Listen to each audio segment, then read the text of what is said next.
Hi everyone, I'm Marie, a speech therapist working with children with ADHD. My life seemed perfect, but I need to tell you how it all started falling apart. Have you seen next week's client list? It's packed, my assistant Sarah said, handing me a stack of files. That's great news. More kids we can help. I smiled, adjusting the framed photo of John and me on my desk. My engagement ring caught the light, making my smile widen. By the way, your fiancé called, something about wedding venue options. Oh right, thanks for reminding me. I checked my phone and saw 3 missed calls from John. Balancing my career and wedding planning wasn't easy, but I wouldn't have it any other way. Later that evening, Mom Henderson called as I reviewed patient files. Sweetheart, how are you holding up with all the wedding planning? I'm good, Mom. Just busy as usual. How's Dad? He's concerned, honey. Your brother Jake came by again today. My stomach tightened. Jake, my biological brother, had reappeared in my life 3 months ago after years of silence. What did he want? He was asking strange questions about your college fund, our savings. That's odd. I'll talk to him. The next morning, Jake was waiting outside my office. Surprise, sis. Thought I'd bring you coffee. Jake, this is unexpected, I said, accepting the cup cautiously. Since reconnecting, he'd been overly interested in my life, constantly showing up unannounced. Can't a brother visit his successful sister? Oh, by the way, I met John at the gym yesterday. Cool guy. You met John? You didn't mention that. Random coincidence. We got talking about the wedding. Man, it must be expensive, huh? Those Henderson folks really set you up nice. Before I could respond, Sarah appeared. Marie, your 10 o'clock is here. Jake, we'll talk later, I said, but his words lingered. That evening, over dinner with my adoptive parents, Dad Henderson seemed troubled. Princess, we need to talk about Jake. What's wrong? He's been asking uncomfortable questions about our assets. Your inheritance. Mom touched my hand. Honey, we love you. You know that, right? When we adopted you.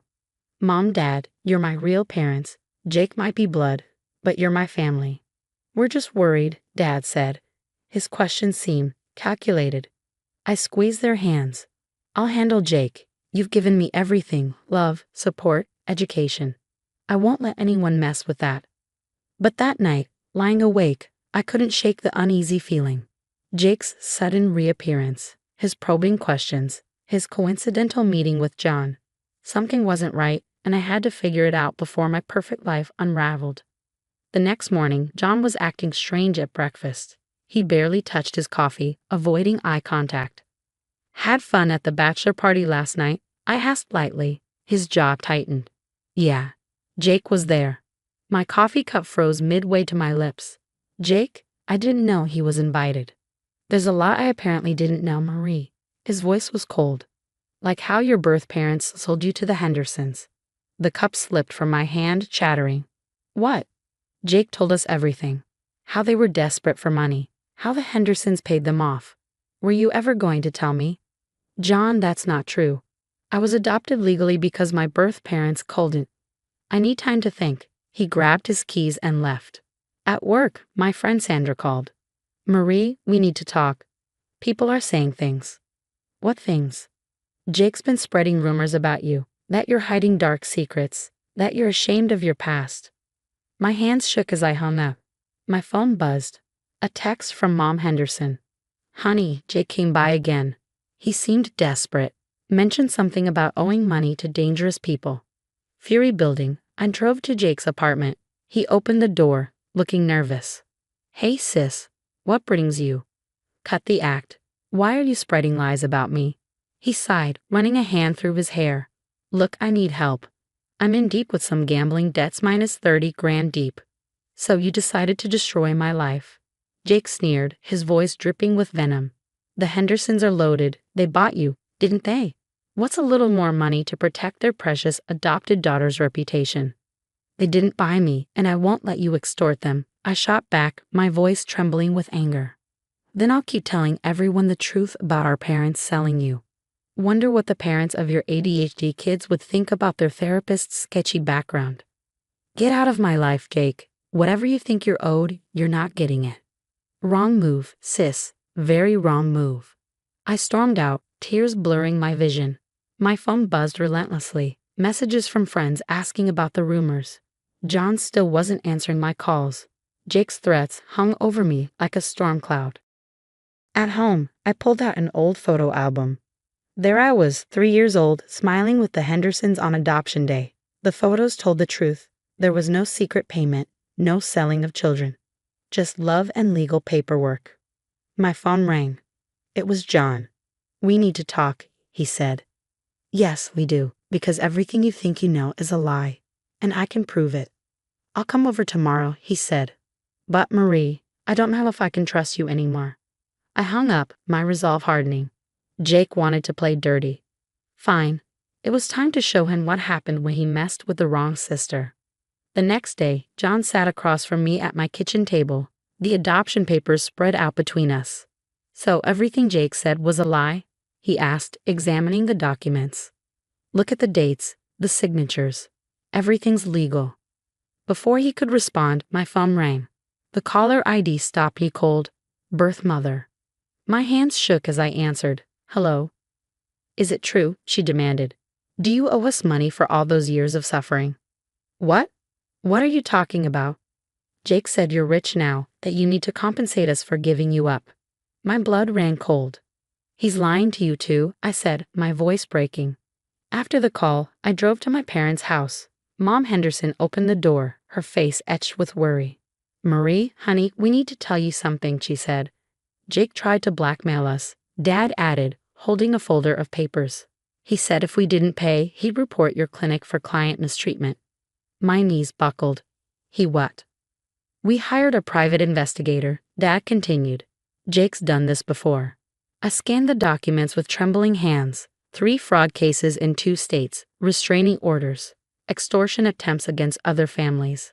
"He's trying to destroy everything I've built," I whispered, tears stinging my eyes. "There's more," Dad said. "He's been feeding lies to your birth parents too, telling them they're owed compensation." My phone buzzed. A text from Jake. "Final warning, sis. Pay up, or tomorrow I start calling your client parents about their kids being mistreated." I stood, my determination solidifying. "I won't let him hurt my kids," I said, my voice steady. That evening, I made a series of calls. First to Sandra, my friend at the courthouse. "I need every legal document you can find on Jake Mitchell." Then to Sarah. "Pull all the security footage from when Jake visited the clinic." Finally to my old college roommate, now a detective. "Can you run a background check?" Piece by piece, the evidence came together. Jake's pattern was clear. Find vulnerable families, exploit their emotions, and extract money. But he'd picked the wrong target this time. I set up cameras in my office, knowing he'd show up again. Sure enough, the next day, he stormed in. "Last chance, Marie. 30 grand, or I start making calls." I recorded everything, Jake. Every threat, every lie. "I've got proof of your frauds, too." His face went pale. "You're bluffing." I played the recording of his blackmail attempt against the Hendersons. "You really think I'd let you hurt my family? My patients?" I said, standing firm. "You picked the wrong sister to mess with. You think you're so perfect, don't you? The successful one. The chosen one." "No, Jake. I'm just someone who chooses to build rather than destroy." I watched as the fight drained out of him. "Now get out." Later, I met with both sets of parents, adoptive and biological, and showed them everything. My birth mother wept. "He played us all. Use our guilt against us," she said. Mom Henderson hugged her tightly. "We all love Marie. That's what matters." That night, John called. I was an idiot for believing him. "Yes, you were," I said. "Can we talk? Really talk?" I hesitated, thinking of trust and betrayal. "We can talk, but things won't be the same." The next morning, a text from Jake's girlfriend arrived. "You should know he owes dangerous people money. Loan sharks. They're not patient."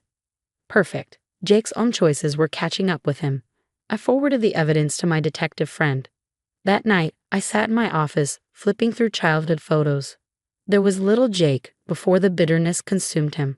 My phone buzzed again, a threatening text from Jake. But I wasn't scared anymore. The truth was my weapon, and I had an arsenal. "Your house of cards is about to fall," I whispered to the screen. The morning news hit like a bombshell. Local man arrested in connection with multiple fraud cases. Jake's mugshot stared back at me. Did you see the news? Sarah burst into my office, beaming. Those loan sharks Jake owed money to. Turns out they were running an illegal gambling ring. When they got caught, Jake went down with them. I smile, remembering the anonymous tip I sent to my detective friend about Jake's gambling connections. Sometimes justice comes from unexpected places. My phone buzzes. A message from one of Jake's previous victims. Thank you for helping us come forward. Your evidence gave us courage. 10 other families have filed charges against him. Each story mirrors mine. Exploitation, emotional manipulation, attempts at extortion. But I was the one who finally stopped him. Marie, I look up to see John standing in my office doorway. Can we talk? We sit in the park where he proposed. He speaks first. I've been an idiot. Yes, you have, I say, my tone calm but firm. I should have trusted you. I should have asked you first instead of believing Jake. I twist my engagement ring thoughtfully. Trust isn't just about love, John. It's about respect. You didn't respect me enough to hear my side. I know, he says, his voice heavy with regret. I'll spend every day making it up to you. If we get married, I emphasize the if, things will be different. I need boundaries, John. Clear ones. Later that week, my birth parents visit my clinic. They look remorseful. We're so sorry, Marie, my birth mother says. We let Jake manipulate our guilt. I understand, I reply, my tone measured. But I need space. I have a family, the Hendersons. You can be part of my life, but on my terms. The wedding is smaller than originally planned. I walk down the aisle with Dad Henderson, Mom beaming from the front row. My birth parents sit quietly in the back, respecting my wishes. Jake watches the ceremony from a jail cell, awaiting trial for multiple fraud charges. His gambling debts caught up with him, and those loan sharks weren't thrilled about him cooperating with the police to save himself. You look beautiful, John whispers during our first dance. Thank you, I say, keeping a slight distance even in his arms. Trust, once broken, takes time to rebuild. My practice continues to thrive. The kids I work with make progress every day. Their trust a precious gift I'll never take for granted. Unlike Jake, I choose to build, not destroy. Mom Henderson asks about Jake sometimes. Have you heard from him? He's where he needs to be, Mom, I reply. Some people don't change. The last time I saw Jake was at his sentencing.